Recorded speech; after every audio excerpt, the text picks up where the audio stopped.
hoteelka la adoonsado dadka dega malayso inaad dalxiis u tagtay mid ka mid ah wadamada dadweynaha dunidu u dalxiisaan qiyaas inaad karaysatay hotel ku yaal xeebta daaqadaha dhaladaha ee qolkaagana ay ka soo galayso neeco macaan oo soo martay oogada badda sawiro aroortii adigoo daaqada taagan si aad indhaha ula raacdo sagalka waa beri iyo soo bixidda cadeedda fallaaraheeda daahbiga u qaybinaysa adduunka si gaar ah biyaha oo bilaya humaaga cudoon ee hortaada ka muuqda quraac macaan kadib jawi isugu jira damaashaad daawasho dabaal iyo dadbarasho ayaad ku qaadanaysaa agaarka badda maalin dheer kadib waxaad dib ugu laabatay qolkaaga adiga oo furtay daaqadaha dhinaca badda xiga sawiro saqda dhexe ee habeenka xilliga ay hurdadu ugu macaan badan tahay adiga oo ku toosay cod qallafsan oo ku siinaya amarra qallooca ka cawriya ka shaqee oo nadiifi markabka maxaa qaldan tolow sidee goobtan wanaagsan loogu arki karaa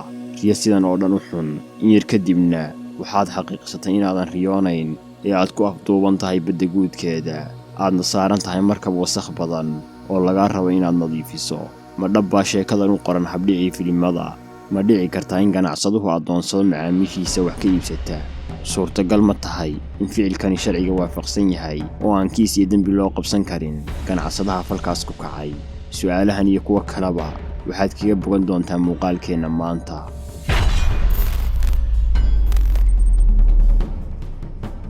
hordhac taariikheed ka hor intaan la ikhtiraacin diyaaradaha ama aan la samayn laamiyada dhaadheer ee isku xidha magaalooyinka kala fog safarka badda ayaa ah xalka keliya ee aadanuhu haysto maraakiibtuna waxay ahaayeen gaadiid aan looga maarmin safarada iyo ganacsiga waxaana lagu sheegi karaa inay ahaayeen wakhtigaas xudunta isku xidha adduunka oo idil kacaankii warshadaha ee dabayaaqadii qarnigii 18aad ka bilowday ingiriiska kuna fiday qaaradda yurub iyo dunida inteeda kale wuxuu laba jibaaray farsamaynta iyo iibinta doomaha cabirka doomaha ayaa dherer iyo ballacba noqday mid aad uga weyn kuwii hore sidoo kale matoorka lagu xidhay doomaha cusub ayaa kordhiyay xawaaraha maraakiibta isu socodka adduunyada ayaana fududaaday warshadaha reer galbeedka ayaana maraakiibta u sameeyey suuq isweydaar ah oo ka kooban wax soo saarka warshadaha oo la geeyay dowladaha la gumaysto iyo alaabta cayrin oo laga keeno isla dowladahaas badihii adduunkana waxa buux dhaafiyey doomo iyo maraakiib waaweyn waxaana soo shaacbaxay dekado waaweyn oo ay ku soo xiran karaan maraakiib tiro badan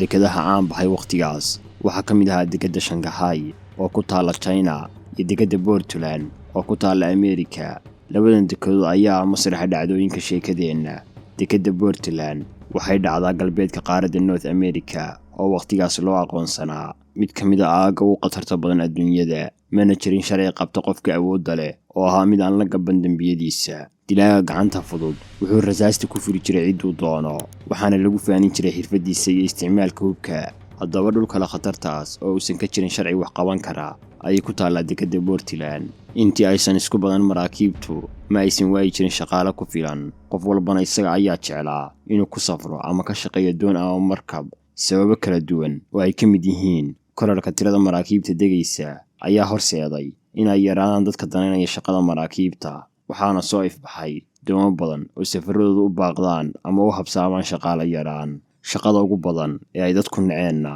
waa nadaafadda iyo dayactirka doomaha arrintan ayaana keentay inay inta badan maraakiibtu isu beddelaan meelo aan nadiif ahayn oo ay ku badan yihiin duqsiga iyo jiirku isku day walba oo mushahar kordhin ah iyo abaalmarin kasta oo loo sameeyey shaqaalaha ma anficin waxayna iska diideen safarada badda qofkii ay mar baahid u geyso inuu ka howlgalo ama ka shaqeeyo markabka mar labaad kuma noqon jirin gadgadoonka jawiga badda ee ay khataruhu ku gadaaman yihiin qofkii awoodi karaa inuu deganaan kula noolaado duqsi iyo jiir iyo cayayaan kale oo badan mushaharku doona ha qaatee daruurta noocan oo kale ah qofkii awoodi kara inuu keligiis qabto shaqo ay qaban lahaayeen 10 qof intaas oo dhan waxaa ka darnaa muddada safarka oo aanan jaangoonayn tusaale ahaan socdaalka Shanghai waxa uu qaataa sida caadiga 1 bil shaqaalaha oo ku talagalay inuu 2 bilood oo kaliya dalkiisa ka maqnaado ayuu kabtanka wada markabku la aadayaa Yurub oo loogu raray safarro faa'iido dhaqaale ugu jirto hal mar ayay 2 bilood sanad isu rogayaan haddaba mushkiladda ugu daran ayaa ah haddii markabka la fuulo ma jiro qof caban kara ama sheegan kara xataa inuu daalay oogada markabkuna waa boqortooyo uu ka taliyo kabtanku shaqaalaha iyo rakaabkuna waxay ku qasban yihiin inay raacaan amaradiisa mana jiro sharci xukuma badaha marka laga reebo sharciga badmareennada The Seamen's Act oo soo baxay sanadkii 1915. runtii sharcigan xitaa ma jirin waqtigaas oo ay socdeen dhacdooyinka sheekadeenna. waqtigaas sida aynu soo sheegnay koonfurta Ameerika waxay ahayd kayn aan sharci ka jirin. waa taariikhda u dhaxaysa 1500 ilaa 1900. si kale haddaan u dhigno waa qarnigii 16aad ilaa horaanta qarnigii 20aad. kabtanada wada maraakiibta waxay lahaayeen awood ka sarreysa cid walba. haddiiba ay dhacdo inaad fuusho ama raacdo markabka, waxaad xisaabta ku darsanaysaa inaad joogto dawlad leh sharci gaar ah, waana sharci ku salaysan amarada boqorka doonta. waxaan filayaa inay hadda daawadaha u caddaatay daruufaha maraakiibta iyo sababta ay u waayi jireen shaqaale ku filan. kabtanaduna waxay ku qasbanaayeen in ay si uun u helaan shaqaale uga shaqeeya maraakiibtooda. haddii ay xil noqon weyday mushahar kordhinta iyo soo jiidashadu, markan daawadu waxay noqotay khasabka iyo cabsigelinta. waxaa soo baxay kooxo abaabulan oo ku takhasusay inay afduubtaan dadka ayna ka iibiyaan maraakiibta. qofka la afduubtay marka la geeyo oogada markabka wuxuu garan jiray inuusan haysan fursad uu ku badbaado. waxaana soo baxday eray bixin cusub oo ah krimbin. macnaheedu maanta waa qalaabku qabasho. waqtigaas waxaa loogu yeeri jiray qofka la soo qabto ee la geysto oogada maraakiibta.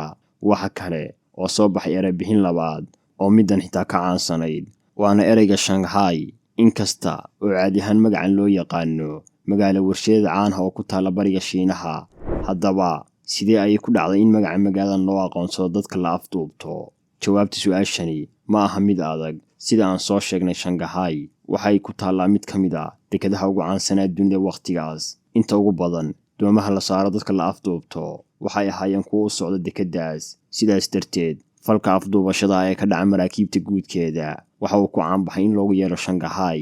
ilaa maanta qaamuuska reer galbeedka qofka ka baara ereyga Shanghai wuxuu arkayaa in loo diiwaangeliyey afduubka badaha. hababka afduubka. haddaba hababka ay adeegsadaan kooxaha budhcadda ee afduubta dadka aad ayay u kala duwanaayeen. qaabka ugu caansanna waxa uu ahaa in qofka cuntada ama cabitaanka loogu daro daroogo ama maandooriye isagoo aan dareen qabinna la geeyo maraakiibta dusheeda. habka labaad waxa uu ahaa mid ku dhisan xoog iyo awood sheegasho. waxaadna indhaha saaraysaa dhowr qof oo kuu goobanaya, gacmaha iyo lugahana kaa xidhxidhaya, ugu dambaynna kugu tuuraya mid ka mid a maraakiibta oo ay kaa iibiyeen. jilaaga weyn ee Charlie Chaplin ayaa noocan ka sameeyey filim loogu magacdaray Shanghai. dhacdooyinkaas afduubka ah oo dhan in wax la qabto iska dhaafe, xitaa dembi looma aqoonsanayn intii ka horreysay 1915. markii la soo gaaray kacaankii warshadaha, dadku way ilbaxeen, waxayna qaateen feejignaan dheeraada. si sahlanna looma heli karayn qof dagan ama dayacan oo la afduubto si looga iibiyo maraakiibta. inta ugu badan dadka la afduubta waqtiyadii dambe waxay ahaayeen darbi jiifka iyo dadka aanan waxba haysan ee ku nool magaalooyinka. arrintani waxay ka dhignayd in dadka la geenaya maraakiibtu ay u bataan dad jiran oo tamar daran oo aan lahayn wax aqoon ah. kabtanada maraakiibtuna waxay u baahnaayeen dad xoog leh, caafimaad qaba, isla markaana leh aqoon iyo xirfad. baahida cusub ee maraakiibtu waxay qasab kaga dhigtay kooxihii afduubka in ay si uun u soo helaan dad leh tilmaamaha aqoonta iyo caafimaadka. Joseph Bunko waxa uu ahaa qofkii ugu horreeyey ee soo hela xal macquul ah oo lagu afduuban karo dad ka tirsan dabaqadda dhexe iyo xataa dabaqadda sare ee nolosha. Joseph Bunko waxa uu ahaa nin Ingiriis ah oo ku nool magaalada Portland ee stateka Maryland. afduubo xirfad sare leh oo ku caan baxay inuu hayo badeecad wanaagsan, weliba qiimo jaban. qofkiina waxa uu siin jiray $52. ha yaraysan lacagtan marka lagu daro sicir bararka adduunyada ee haddeer waxay u dhigantaa qiyaastii $250. runtii waa qiimo jaban marka loo eego qof bini'aadan ah. maanta waxaa la soo helayaa 10 jibaar ka qaalisan lacagtaas, sida eeyga German Shepherd oo qiimihiisu gaaray $24,000. Joseph Bunko waxa uu keenay fikrad cusub oo cajiib ah. waxa uu hotel ka aasaasay meel u dhow xeebta. adeeg sare iyo qiimo jaban ayaa hotelka lagu bartay, wuxuuna ahaa riyada qof walba oo doonaya meel uu madaxa ku degsado, jawi fiicanna ku qaato. sidoo kale hotelku ma faaqidi jirin dukumentiyada dadka soo degaya. arrintani waxay kordhisay ixtiraamka iyo shacbiyadda loo hayo.